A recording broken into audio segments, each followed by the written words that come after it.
సూర్యాపేట జిల్లా కొమరల్లి మండల పరిధి గురువన్నపేటలో సాయంత్రం సమయంలో మైనర్ బాలికపై అదే గ్రామానికి చెందిన ఒక వ్యక్తి వయసు 20 సంవత్సరాలు, వృత్తి బీజేపీ డ్రైవర్, బాలిక ఒంటరిగా ఉన్నదని గమనించి బాలికని వారి ఇంట్లోకి తీసుకుపోయి బలవంతంగా అత్యాచారం చేశాడని బాలిక తండ్రి రాత్రి దరఖాస్తు ఇవ్వగా రాత్రి 2 గంటలకు కేసు నమోదు చేసి పరిశోధన ప్రారంభించడం జరిగింది.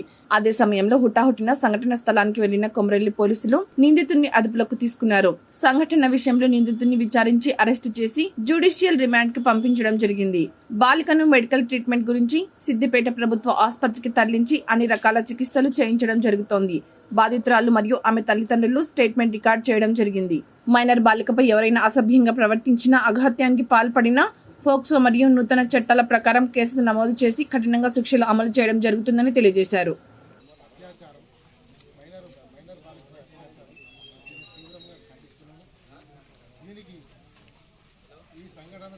ఊర్లో అంత ప్రశాంతంగా ఉంది, ఎట్లాంటి ఇబ్బంది లేదు.